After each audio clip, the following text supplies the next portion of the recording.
안녕하십니까. 이것이 신앙 고백이다 시리즈 7권 중 세 번째 책, 하이델베르크 교리 문답서 제12주일에 오늘이 우리가 네 번째 시간인데요. 제31문의 네 번째입니다.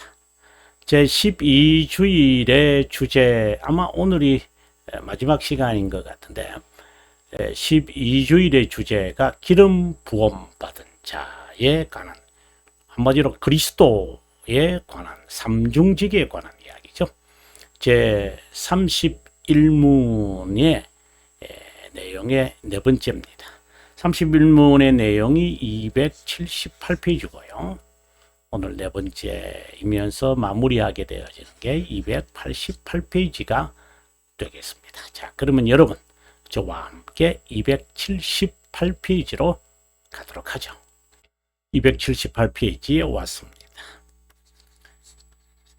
자, 그분은 왜 그리스도, 기름 부음 받은 자라고 불리나?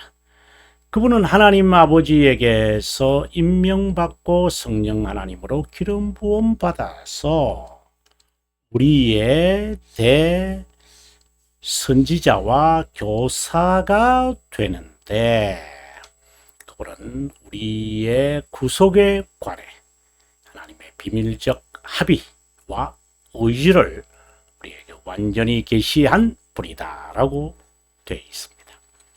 지난 시간에 제가 여러분 이것을 읽으면서 여러분에게 선지자는 이랬습니다. 선지자란 하나님의 율법을 해석하여 적용시키는 분이다 라고 했습니다. 그리고 우리 이제 이 부분을 이제 이렇게 보셔야 합니다. 영원한, 그러니까 하나님의 신격의 합의죠. 합의입니다. 이 합의의 내용은 바로 구원의 진리입니다. 이 구원의 진리는 그리스도 안에서 선택된 자가 있다라고 하는 겁니다. 그러면 시간에서는요, 그 자들을 구원해내는 것이죠. 아니, 이제 이렇게 이제 말이 되면, 이제 아니 구원할 자 정해놓고 그들을 위해서 그리스도가 구속 사역을 죽으셔서 그들을 구해낸다. 이 무슨 밍밍한 2%가 부족한 우유일까? 이렇게 이제 말할 수 있습니다. 여러분, 그렇게 생각하시면, 그것은 자유입니다만은, 생각하는 것은 자유였지만, 의미는 그렇게 하면 구원의 진리를 절대 파악하지 못할 것입니다. 지금, 우리가 타락하고 타락 후에 중생되고 영광의 상태로 가는 도중에 있는 저희들이, 아니 지금도 이 영광의 상태에는 아니지만 영광의 교제는 우리가 하고 있긴 합니다만은, 우리가 미루어 이제 보는 거죠. 아, 영원에서 하나님은 구원의 진리를 신격, 새 위격의 하나님이 서로 합의하고 의지를 통해 선택하셨구나. 이걸 우리가 이제 우리에게서 보면은 미루어 보는 거예요. 그리스도 안에서 선택, 예정 삼으신 하나님의 자녀들이 있다는 거구나. 그리고 그들을 위한 구원의 진리, 즉 계획이 세워진 것이구나. 그리고 그들을 이제 어떻게 구원해내는 것이냐. 이제 이것을 그리스도를 통해서 우리들에게 명시되어지는 것을 선지자들이 알고 우리들에게 삶에 적용시키는 것이다. 이제 이렇게 여러분 명확하게 아는 것이 좋습니다. 그 다음에 두 번째로 유일한 대제사장이 되는데, 그분은 자신의 몸을 단번에, 이거는 영원성이라고 했잖아요. 구속했고, 그 다음에 이게 첫 번째고요. 두 번째는 우리를 위하여 아버지께 지속해서, 두 번째가 뭐죠? 예, 바로 중재하는 것이다. 즉, 중보자다. 이런 이제 말씀의 내용이죠. 그래서, 첫 번째 내용은 율법을, 대제사장, 대선지자는 율법을 해석하여 삶에 적용하는, 그리고 그 율법의 내용이 구원의 진리를 우리들에게 알리는 것이죠. 그리고 두 번째 대제사장은 자신을 단번에 희생제물로 드릴 뿐만 아니라 영원히 우리를 위하여 중보하신다, 중재하신다. 이렇게 우리가 보고요. 그 다음에 오늘 이제 우리가 세 번째로 이제 볼 때, 그리고 영원한 왕이 되시는데, 그분은 자신의 말씀과 영으로, 자, 더 중요한 이제 문구가 나왔습니다. 우리를 다스린다는 게 govern이라는 말입니다. 이 컨트롤하고 룰 한다는 개념보다도 우리를 이렇게 govern, 관리, 뭐 이런 개념이죠. 우리를 위해 구입한 구원 안에서 우리를 변호하고, 자, 다스릴 뿐만 아니라 변호하고 보존한다.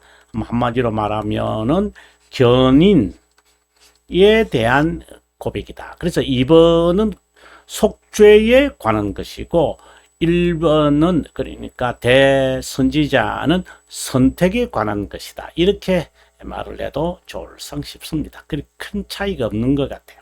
자, 아무튼 288페이지로 가서 해석을 보도록 하겠습니다. 288페이지로 저는 왔습니다. 자, 3번입니다. 여러분. 네. 그리스도는 영원한 왕이시다. 왕의 직무는 세상에서 유기된 자 가운데서 사탄의 지배에서 자신의 백성을 불러 몸된 교회의 지체로 이끄는데 시작하여 그들을 율법과 기강, 믿음을 강화, 어떤 환난, 시험, 고난 가운데서도 굳건한 믿음으로 살게 하고 보존하고 후원한다. 이제 구원했으니까 딜리버 했잖아요. 그러면 이들을 세이브 하셔야 되죠. 이 세이브에 한다는 말이 바로 프로텍 하시고, 그 다음에 스포트 하시고, 네. 그리고 그들을 그러니까 L자입니다. 리드 하시고, 그리고 make rich, 이르게 하십니다. R-E-A-C-H. 예. 이르게 하십니다. 이 세이브죠.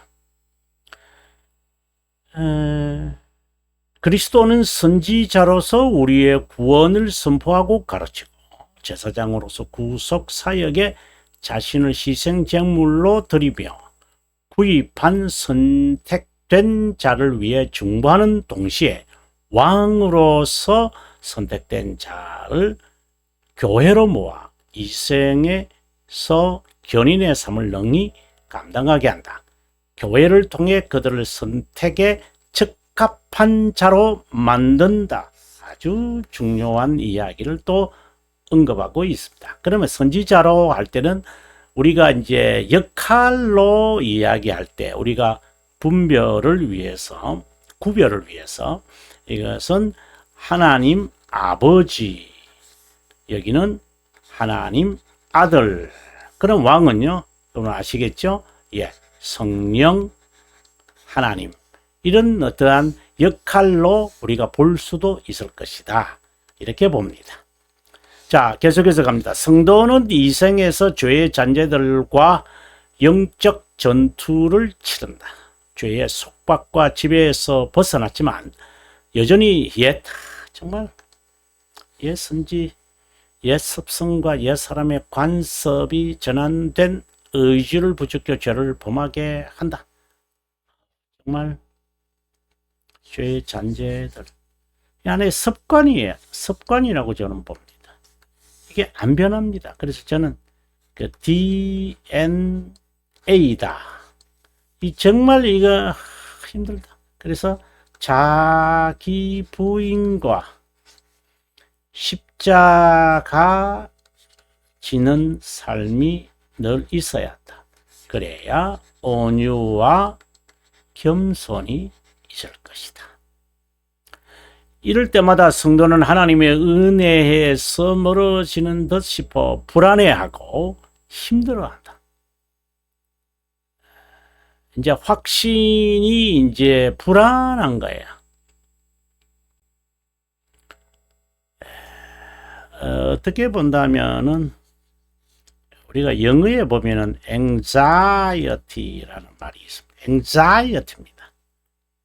불안해야 합니다.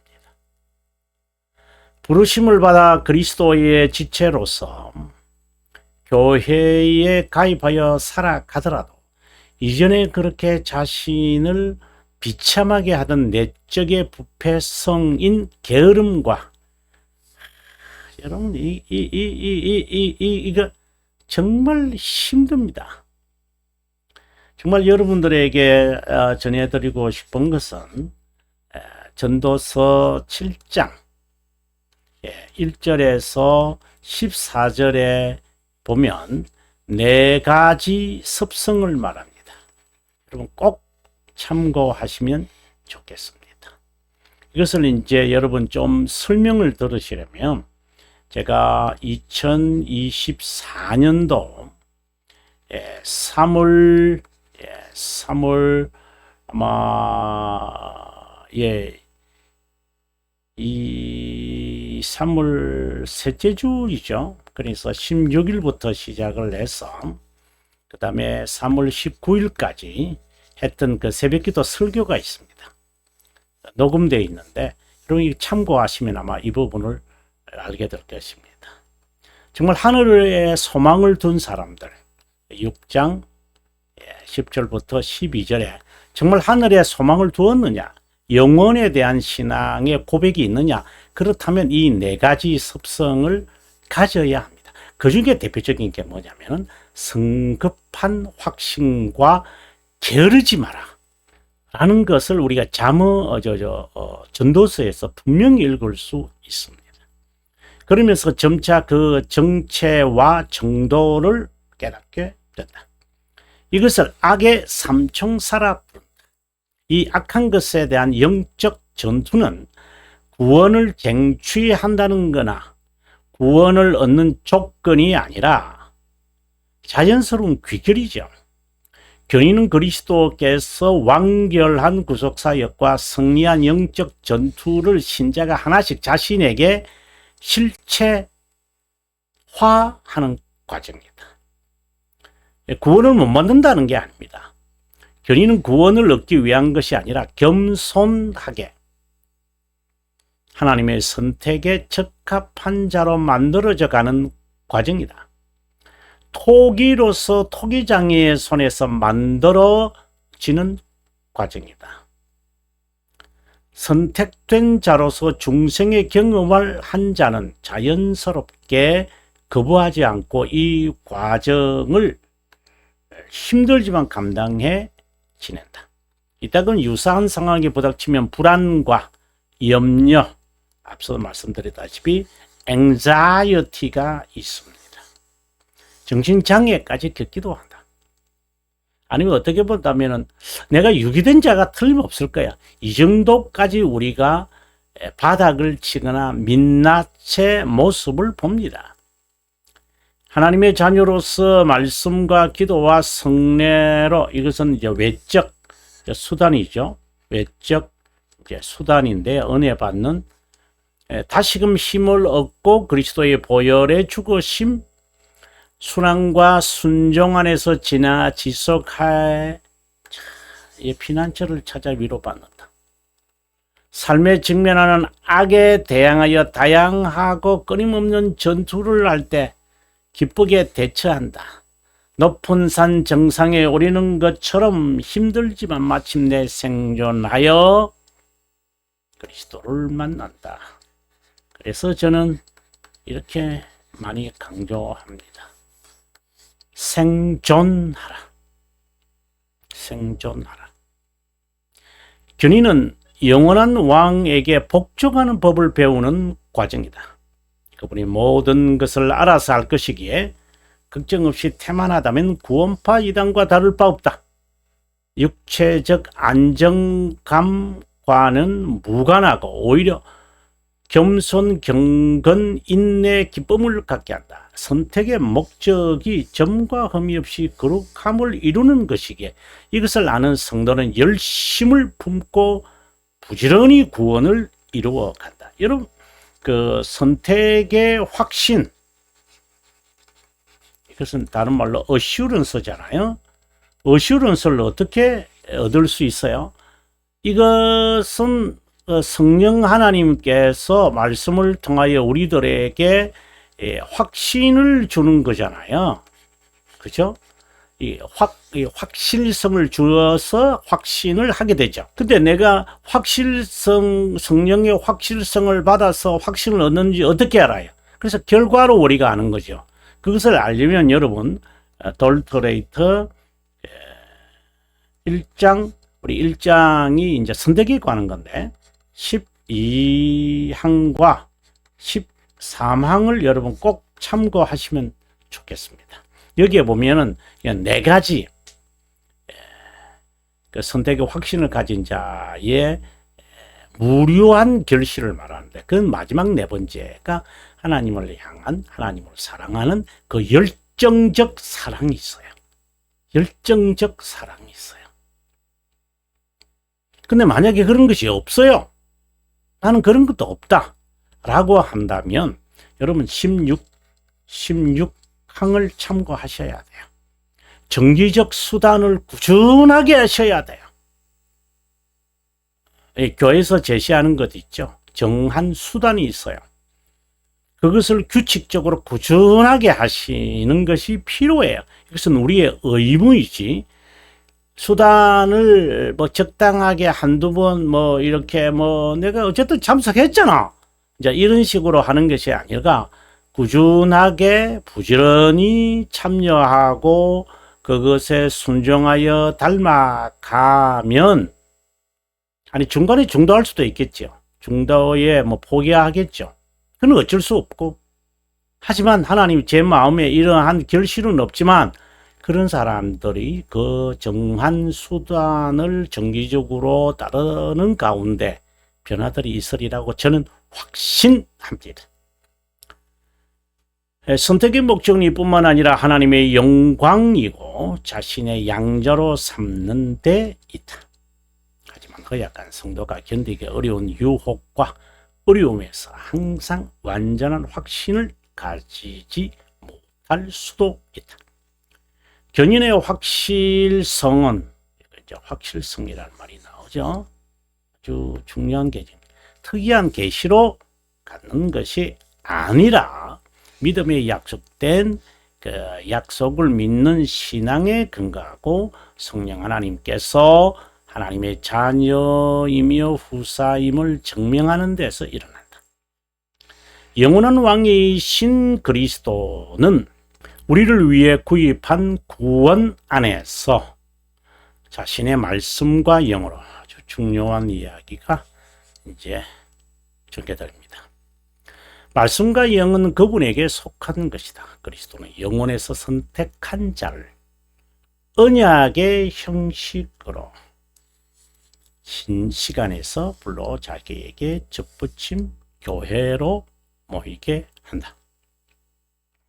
교회는 그들 중생된 자로 여겨 훈육, 훈계, 훈련하여 강화한다. 뭐 또 다른 말로 한다면 믿음으로 강화한다 하니까 또 오해될 수도 있는데, 확신이죠. 확신을 이제 돈독해 합니다.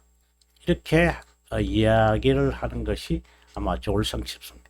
교회의 머리이신 그리스도는 자신의 말씀과 영으로 그들을 보호, 변호, 보존, 인도한다. 우리를 위해 영원한 왕이시여. 그런데 언뜻 보면 그리스도께서 말씀과 영을 수단으로 사용하여 부르고 보호한다고 여길 수 있다. 한편으로는 맞지만 다른 한편으로는 섣부른 해석이다. 한편으로 말씀과 영으로, 즉 말씀, 베르브는 복음 선포, 즉 성경 말씀의 선포라고 이해할 수 있고, 영은 하나님, 성령 하나님이다. 성령 하나님께서 복음을 선포를 통해 우리가 일반적으로 이렇게 받아들이죠. 이건 틀린 게 아닙니다. 맞습니다. 그러나 좀 더 깊은 의미가 있다는 것을 알아야 합니다. 복음 선포를 통해 일반인으로 살아가는 선택된 자를 비밀적으로 불러 중생을 실제로 자발로 경험하게 한다. 효과적으로 부르고 참된 믿음으로, 즉 참되게 믿음으로 심정을 밝히고, 이제 이것은 생명이 이르는 회개를 말하겠죠.